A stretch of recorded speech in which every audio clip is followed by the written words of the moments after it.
We need to change job posts entirely.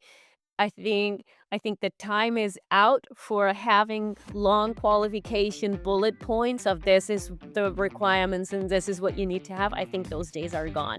I think we need to look at job posts as more like a dating profile. It's a two-way street, right? You need to showcase what it is you're looking for, but you also need to tell who you are and why you are interesting to someone.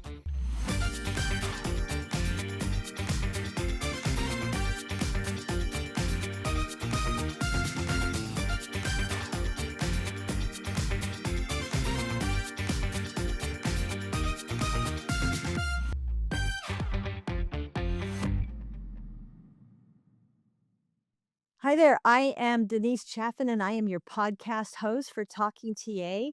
And today I have with me Pernille Weitemeyer Larsen. And Pernille is the head of global talent acquisition for a company called Creative Force in Denmark. And is it this dead?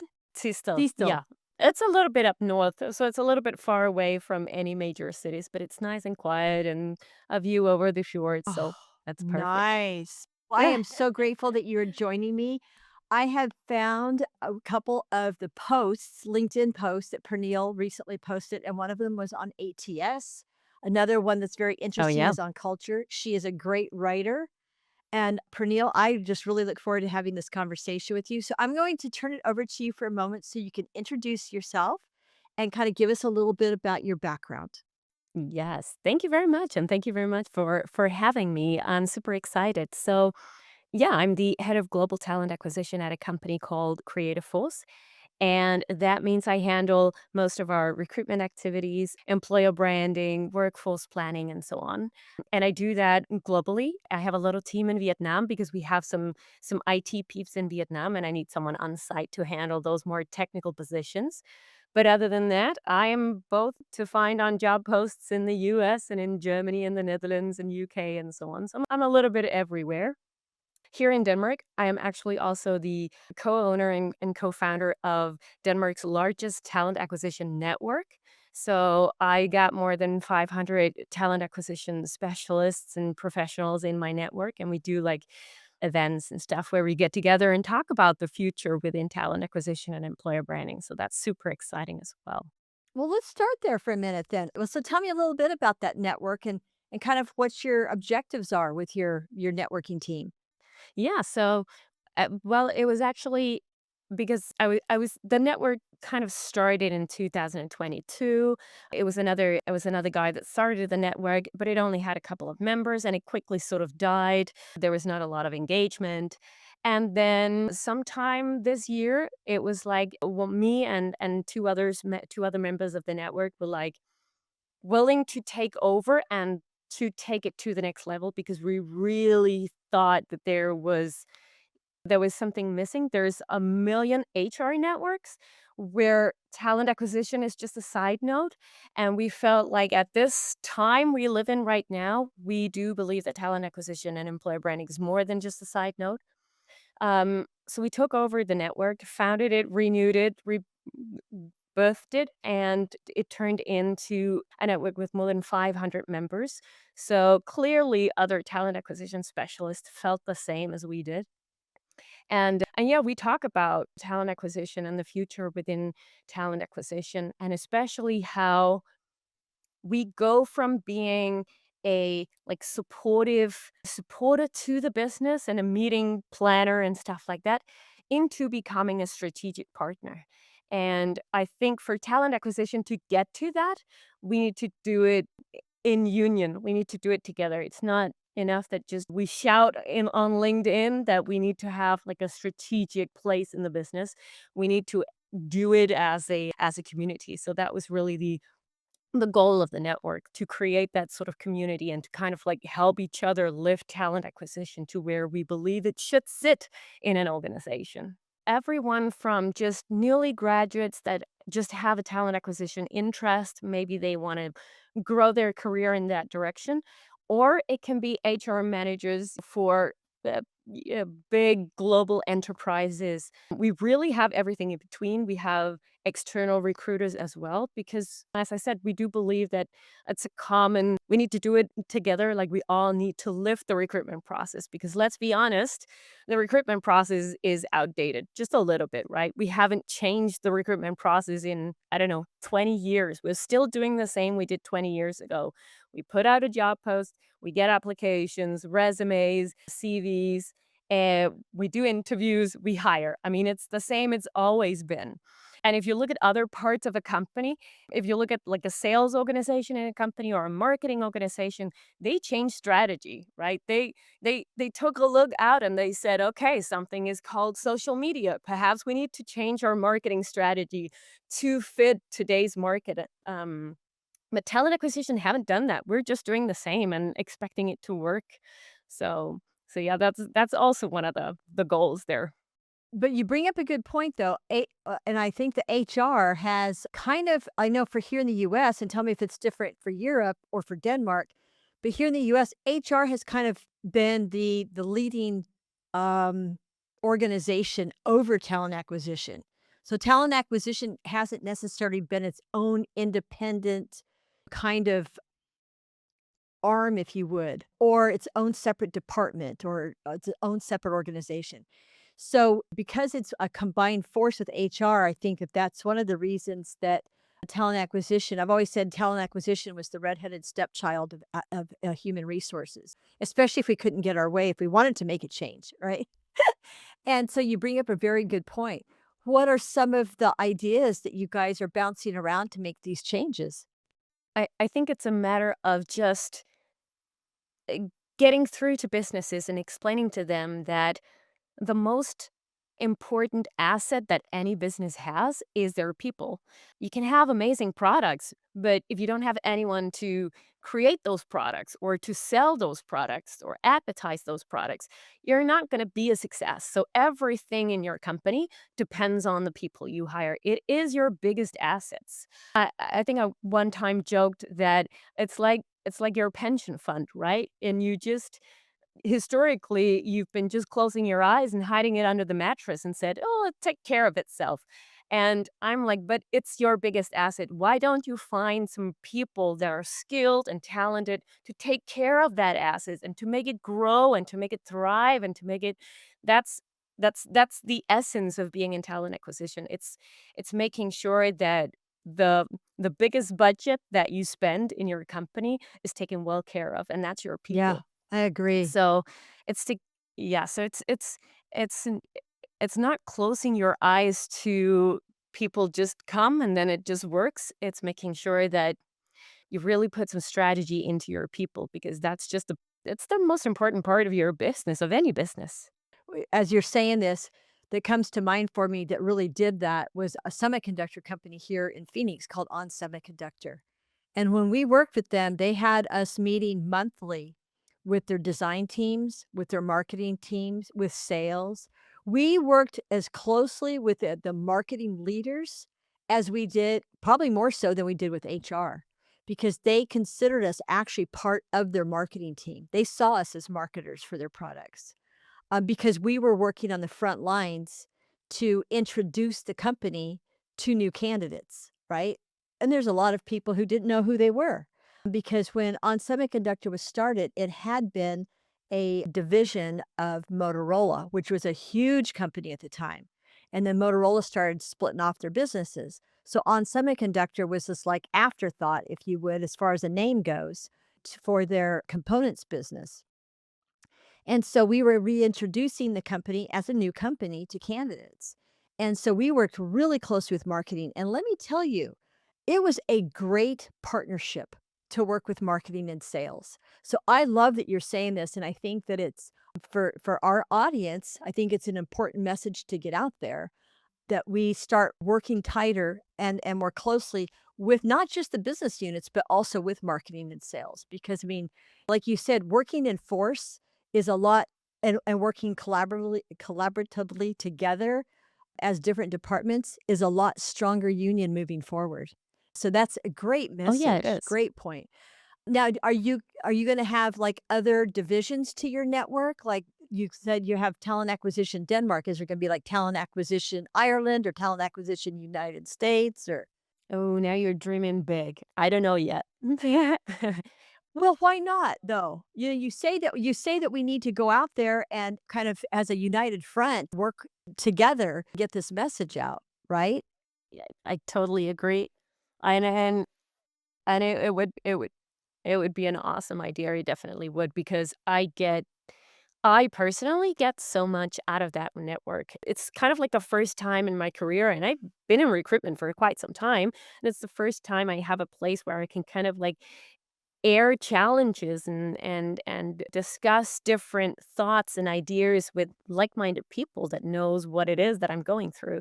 And that's so important for any place. Yeah, any job. I think that it's a great network that you guys have started over there, and I would love to see it go global. I think it would be huge, and I do believe that we could create a more united force. I mean, having a global network. I mean, why not? If we're going to make changes, we may as well make them big.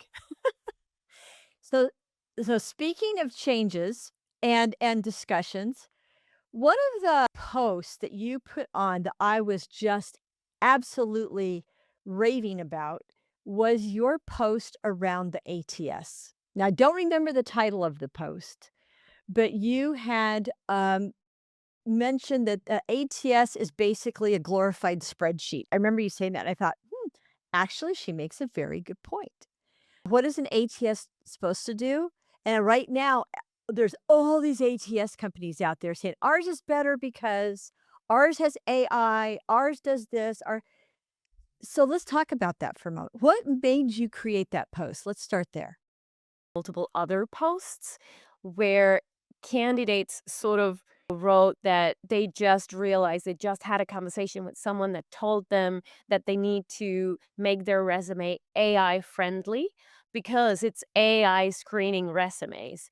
And so I was tagged in all of those posts and being asked to kind of like debunk that myth.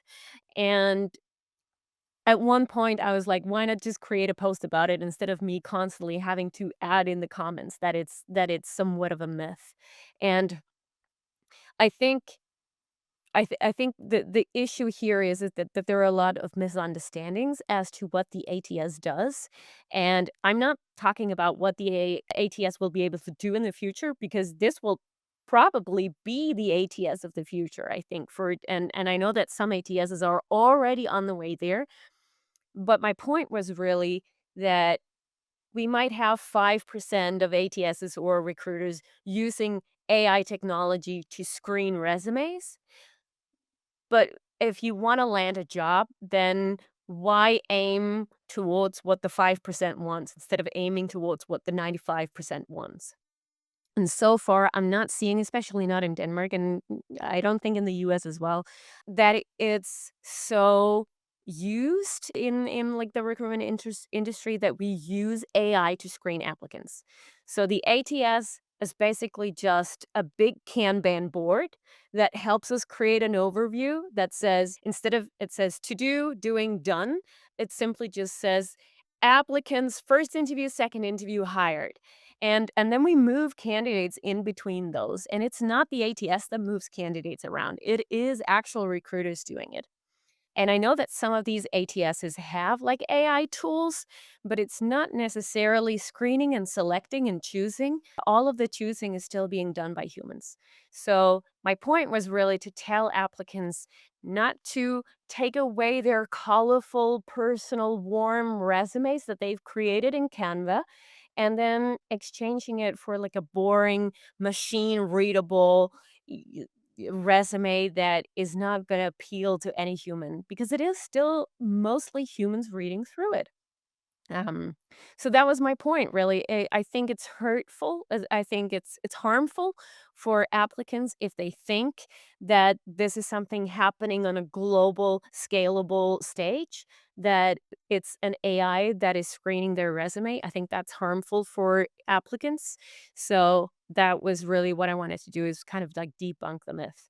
And I got a few comments saying of recruiters or Actually, it was non-recruiters saying that they know it's being used, but it goes back to my point. But if I can gather 500 recruiters saying that they're not using it, and you can gather 2 that says they're using it, then why should we recommend applicants to aim for the 2 instead of the 500? Correct.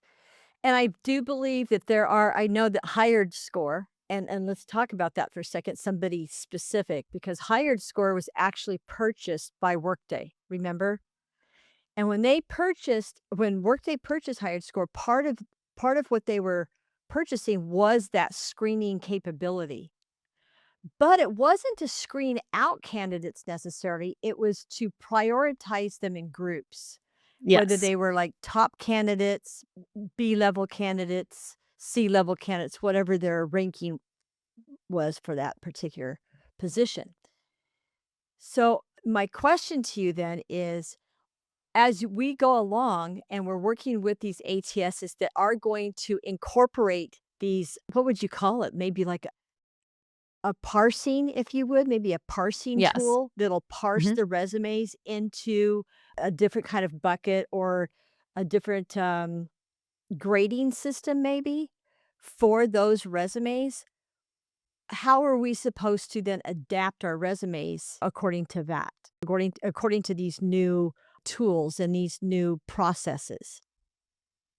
Yeah, I think it's a very good question, and I'm not sure I have, like, the solution or the perfect answer to it. But some of the things that I'm reflecting when all because I'm also, as an employee of Creative Fools, I have to consider what do we do in the future, especially because we are seeing more and more applications coming in because applicants are using AI as well. So it gets easier for them to apply to more jobs. So I'm doing the same things. I'm sitting there thinking, okay, I need to change something. But I don't necessarily think for me or for our company that the solution is more AI because then we're going to end up in a situation where the applicants are using AI and we're using AI and then it's AI talking to AI and we completely lose the human connection. And what I think we'll see in the future is that exactly the human connection will become even more important than it is right now.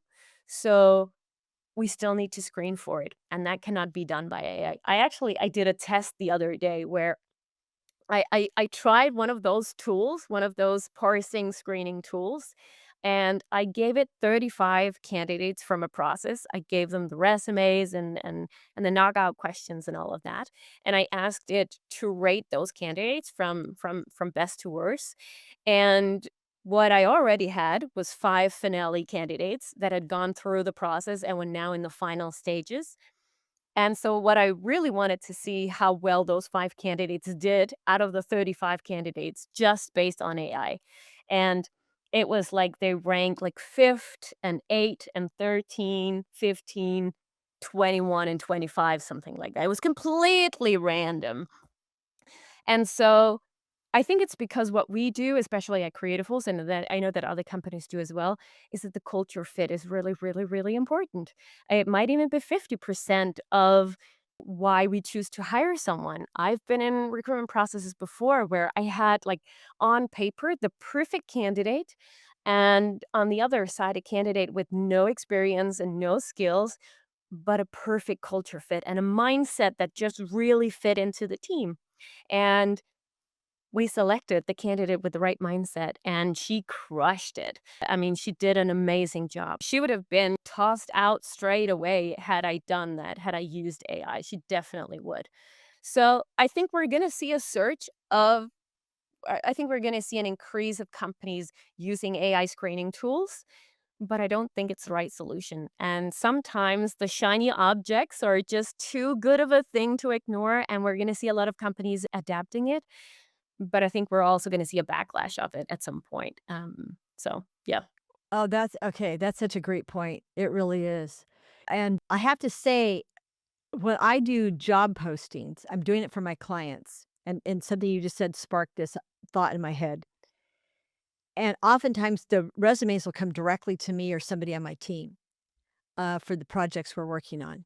And so we don't have anything parsing or screening out resumes, but we can tell that there are some people who are adding skills to the resumes Once they are going through the interview process, turns out they don't really have those skills, but they Mhm, had mhm. included them so that they could get their resume Mm, uploaded to what yes, they think is an AI system, an AI supported exactly. system.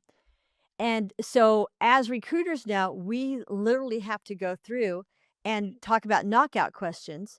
So what we're now creating is with the hiring team is we are creating those upfront, and we should all be doing this anyway as recruiters, those upfront 4 or 5 knockout questions that are technical in nature that will determine the true skills, technical skills, and this could apply to any industry. So what you have to do is, yeah, create those questions to determine whether or not what's written on the resume is actually factual, and or how much experience that they have with these particular skills that they've listed on their resume. And it can be interesting because one guy I spoke with last week, he said, "Well, actually," he said, "the skills you're looking for, I do have, but it's part of a different system." And he kinda goes into it and gives me the differences between what my client is looking for and his skills that he has. I'm glad that he listed those because I went ahead and made my notes around that, sent it to the client, and they said, "Yeah, that could work." So their knockout questions not only helped him to identify the skills he has and doesn't have per the job description, but also kind of branched out a little bit, and they liked what he said.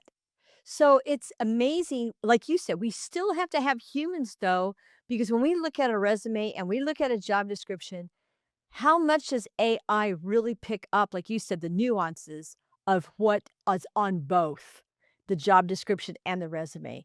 And it's not until you verbally have a human conversation with somebody where you can not just ask them those questions, but also add on additional questions based on the responses you get from them, right? AI is not going to do that. So it's an important point. It is, and I think it could also have its flaws if you're not really particular about these knockout questions because AI can answer those too. So if your questions get to describe something technical, I mean, I even without any kind of technical experience could sort of take that question and pop it into AI and sort of create a response that could work. So I think we need to flip the table on this and completely rethink a recruitment process. What do we need to do? Do we need to add like video as like a you could set up a 30-minute video as a part of your application process to make sure that it's like a human engaging. Should we do like tests that cannot be done by AI but requires a human to sit and do a test, or are we flipping the table completely so we say we're not having job posts anymore? Job post is a thing of the past. What we're going to create instead if like is like talent pools and then of candidates that could be relevant, and then when a job comes up, we only send it to that talent pool because then we know that the applications have already been screened and it's qualified people and stuff. I don't know what the future is going to look like. That's a Mhm. really brilliant idea, is to create talent pipelines Yep, exactly. by a discipline, what discipline they fall into. And it can be executive, it can be individual contributor, like you said, certain talent pools with respect to technical skills or other qualifications that they need to have, depending on the industry that they're working for.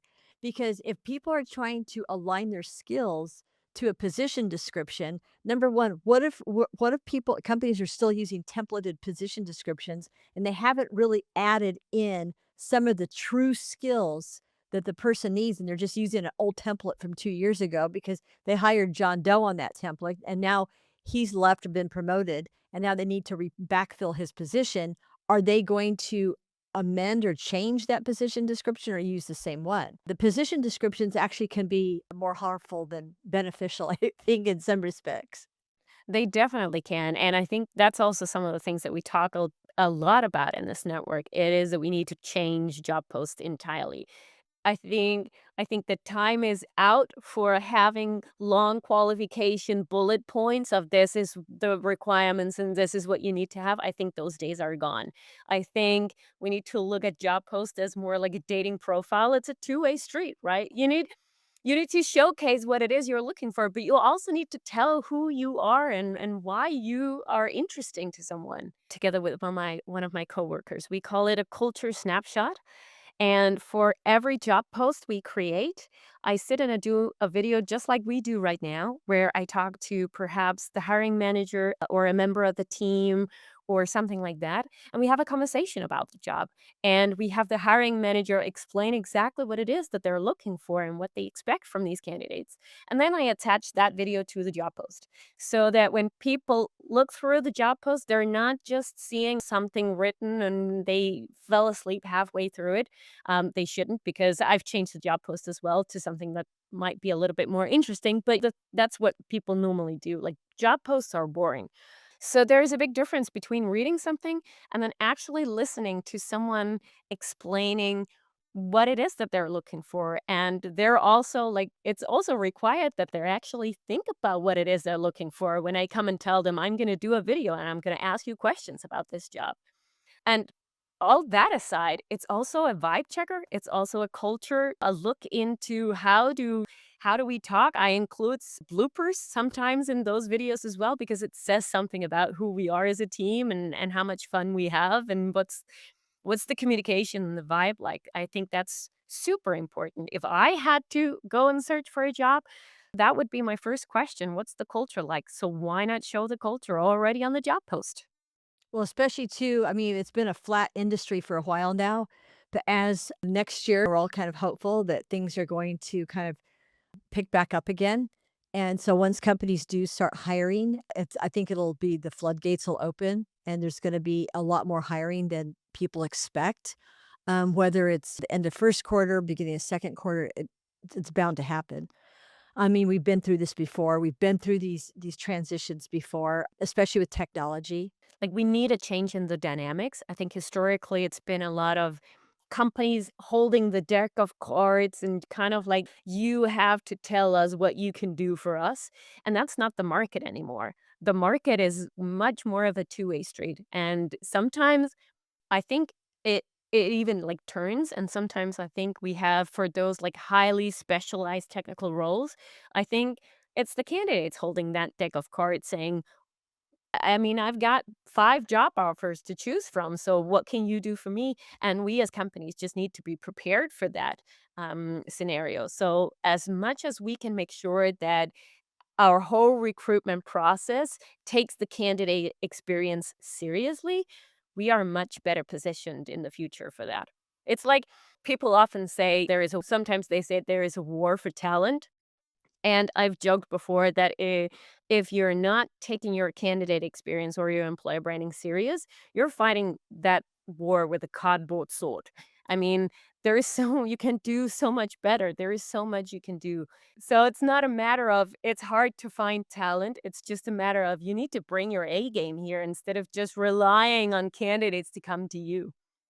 That's such a cardboard sword. Ooh, I like that. That's a good one.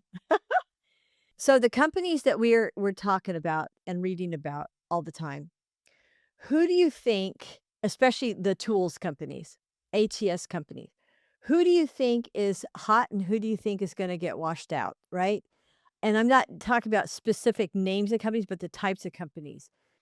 That's a good question because I think the ATSs are going to grow. I think they're going to implement some of the tools that we see pop up right now. I think they're going to be implemented into the ATS eventually because the ATS they see business there. So I think it's gonna be tools that look for a way to help with that human connection. Maybe not at first. Maybe we're first gonna see a climb in different AI tools that offer the AI screening and the AI process, or create an avatar of yourself and then it can join the intro call and then you don't have to actually have a proper conversation because your AI avatar can do it for you. I don't know, we might see an increase in those kind of tools because as I said, it's like a shiny object and people are gonna think, "Oh, this can save me a lot of money and a lot of time." But I think if we look long term, if we look into something that's future proof, I think it's going to be tools that can help us with the amount of application, while keeping the human touch and the human element. I think that's definitely something I would be on the lookout for. And I think a lot of people in our industry would agree with you on that. It'll be interesting to see what the transition is, like you're saying, over the next even 1 to 2 years. What's going to stay, what's going to go away. People keep talking about sourcing tools. I don't know because there's so many of them. I really don't know that they're going to make it unless they can find one, a sourcing tool that really integrates well with an ATS. People keep saying, "Oh, yeah, we have APIs and we can plug into any ATS and whatnot." But I have test driven a few of the sourcing tools that have come out. And I have found a lot of bugs, and the companies don't like to hear about their bugs. But I have found bugs. And I don't know that it'll be interesting to see if any of those tools make it. Mhm. But we're also back to the whole, what are we screening for? Because I think in a future AI world, I think, and this is from conversations I've had with one of my coworkers. He is brilliant when it comes to the mix of AI and people and how is that going to work together? What's the future of work like? And some of the things that we've talked about is, if until now we kind of like rewarded people that had an extraordinary technical knowledge or expertise, but with the future of AI, everyone can get access to extraordinary knowledge and technical expertise. So what I think we're going to see is, if you can choose someone with extraordinary expertise, but they're a jerk to work with, and here you got someone using AI as their technical knowledge and expertise, but they're really kind, they're good at collaborating and stuff like that, then that's what we're going to go for, right? So I think we're going to see a lot more of personal skills, collaboration, creativity, communication. And how do you source for that the way the market looks today? Everything is bound up on your resume and your skills and your previous and past experiences.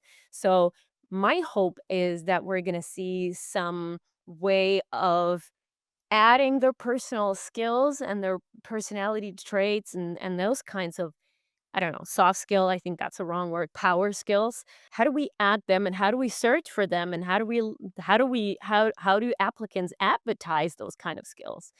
Because I think that's gonna be way more important in the future than it is right now, because AI is gonna come in and it's gonna take all of those technical skills, and then all you have is just being nice to work with. So let's talk about resumes for a minute because you mentioned creating talent pipelines. I love that idea. I think it's a fabulous idea. But are we going to use resumes? Do you think resumes will go extinct, or do you think we'll start using profiles more and creating a career profile for people, almost like a bio that kind of incorporates maybe some of their personal skills, some of their cultural attributes to kind of give them more of a people look instead of just a chronological resume like we have now? I really hope that's the direction we're gonna go. I do think the resume will die as we know it. I hope it's gonna die as we know it because, I mean, all statistics, if you look into it, they show that past experience has almost nothing to do with future performance. You cannot measure someone's future performance based on their past experience with other companies because it's a different company, it's a different environment, it's different task, it's different coworkers. So really that we use past experience to measure whether or not someone will be a success in a new role is a little bit ludicrous. But we don't have anything else to measure right now. That's why we're scrambling in recruitment right now, because we don't have anything but the resume. We're looking for an alternative and we don't have one right now. But I think the future is that we'll find something and the resume as we know it will die. And yes, it might be a resume still, but as you said, like a more personal profile bio of someone. It's super interesting.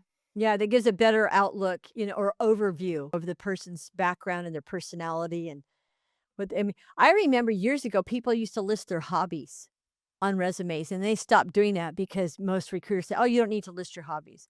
Why not? I can recall working for one of my clients during COVID, and they needed to hire somebody with some specific technical skills. And they wanted somebody, they said, even if this person has worked with robotics as a hobby or as a maybe part of a internship program or whatever, we want to know about it because we need those types of people. And so having those hobbies listed actually gained a couple of candidates, moved them up the line as candidates for these positions because they had either worked on robotics projects in college or they had the robotics hobbies that they talked about. One guy had was building robots in his garage. They loved that. Not only did it show that he had the technical aptitude for the robotics, but he also had that self-starter kind of personality to do something like this in his own garage, where he was an idea guy, right? And it was just really fascinating. So I think that you're right. I think that we will go back to resumes that look different, resumes that encompass more of the person instead of just the technical attributes. Let's talk about your company culture for a moment. You just did a post recently on company culture, and we touched on it a little bit. But your post was very interesting. I loved it because I think that it kind of brings us full circle to what companies are going to look for and what people are going to look for, especially once we do get that equal balance between the employer market and the employee market again. I think that the company culture piece of it's going to be super important. I think all of it is a response to the increase in technology that triggers an increase in the human connection as well. And my post about the culture mainly was also about like remote versus on-site and all of that because we've seen many companies call their employees back into the office. And what the post was about was that I don't believe that culture is found in your office walls. You can't find the culture in a shared coffee machine or fluorescent lights. That's not where it is. Company culture exists in your people, and it doesn't matter where they are. It doesn't matter if they're working fully remote or hybrid or on site because it's the way you treat your employees, it's the benefits they have, it's the trust that they feel, it's the amount of support and enablement you give them. It's the way you communicate both like top down and in between layers and stuff like that. So if you as a company enable your employees to have a culture where people wanna create connections outside of work, I think you're many, many, many steps ahead of other companies. Um, and yeah, so the whole point was how important that is and how much we need to treat employees as humans. I think it's a very, very nice we talked about like HR and the development of HR, and we have the talent acquisition. Some of the things that the HR teams are going through right now, especially what I see in Denmark, is the shift from being called HR, human resources, into being called people and culture. And I think that's a very, very healthy shift because it moves away from employees being numbers and resources into them being people and to build culture. And I think that's very important for your employer brand. I see definitely more employee candidates asking about culture as the very first question they ask me in interviews and in calls. It's about the company culture. I think we see a shift away from perhaps salary being the most important thing to ask about in a conversation to what is your work life balance? How can I be a human being with a family and with hobbies and lives and dreams while still having a work that I care about? So I think employer branding and company culture is going to be even more important because as tech just increases and we're going to replace everything with AI and it just becomes less and less human, we're going to see someone asking for more and more humanity and more connections. Oh, I so agree with you, and the return to office, I mean, that's just gonna be an ongoing conversation for a while because I think there's gonna be still a tug of war, if you would, over that conversation until it becomes a higher employee market. Right now, because it is an employer market. There's more of that demand. But I think there is going to be a shift back to at least a hybrid model. I've been in many awesome, great companies. I've had great work connections. I've never had the level of connections that I have today at Creativefuls. I mean, it's beyond anything I've ever tried before. And I also never worked in a more remote company than I do now.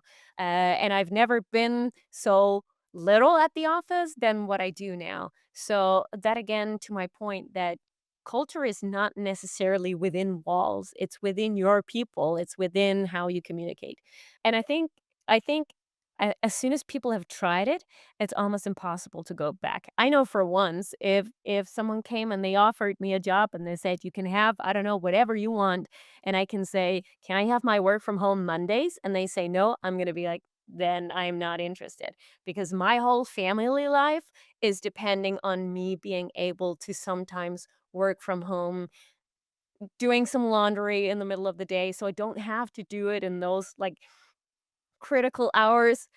Yeah, when I have 2 kids home and the house is on fire and everyone is screaming and I have to cook dinner and then I also have to think about the laundry and to go grocery shopping and all of that. So my life right now is depending on that flexibility. So companies that can offer that, I think they have an advantage, definitely. Well, and it kind of goes into the whole wellness thing that people talk about.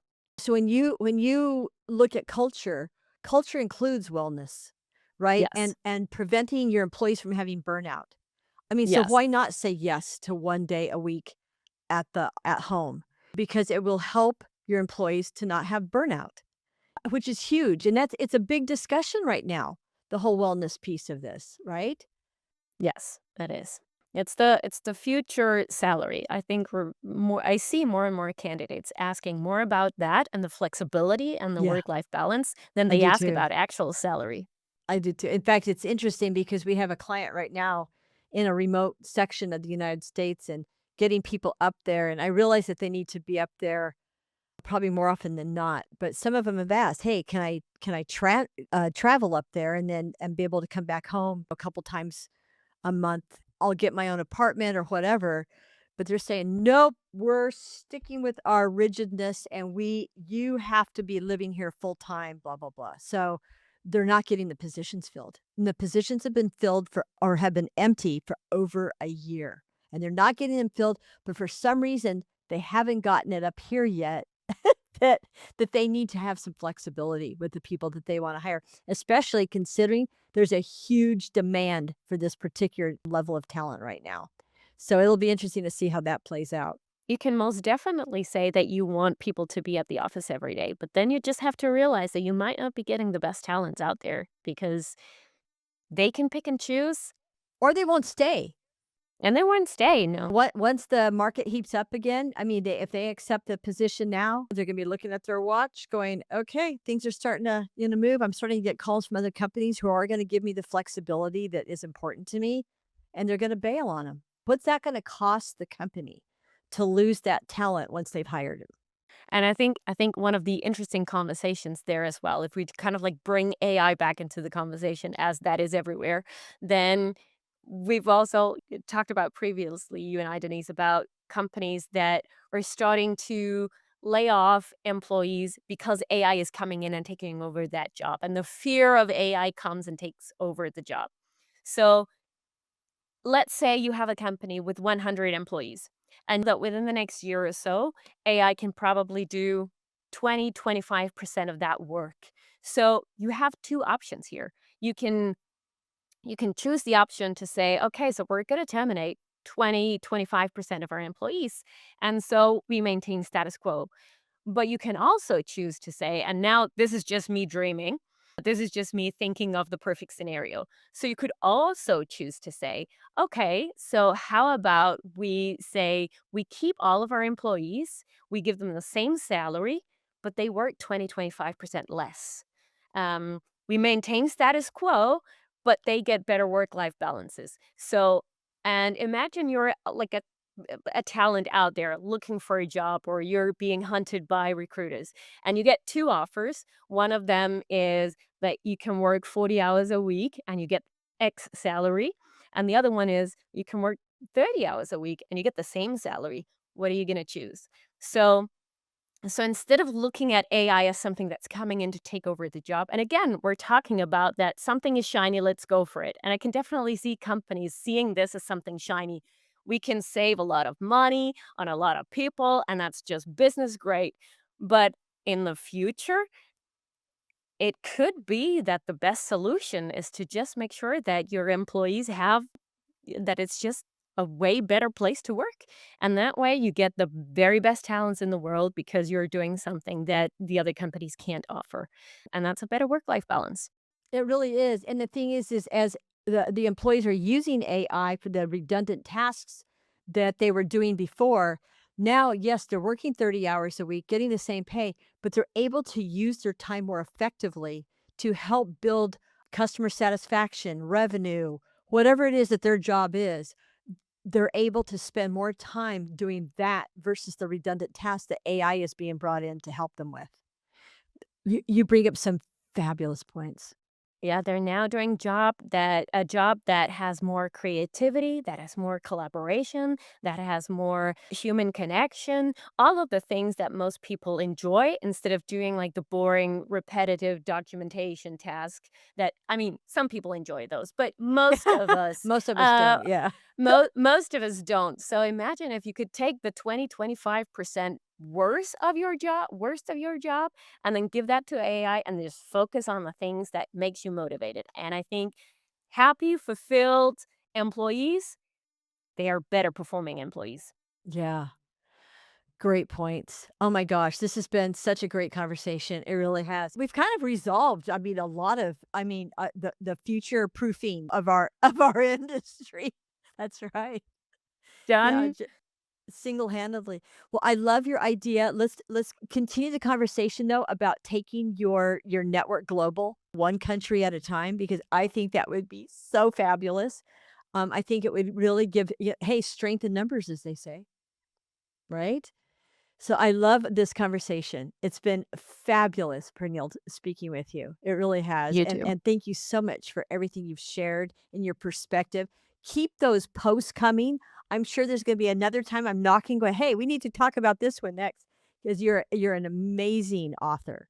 Oh, thank you. Thank you very much. It's been a pleasure.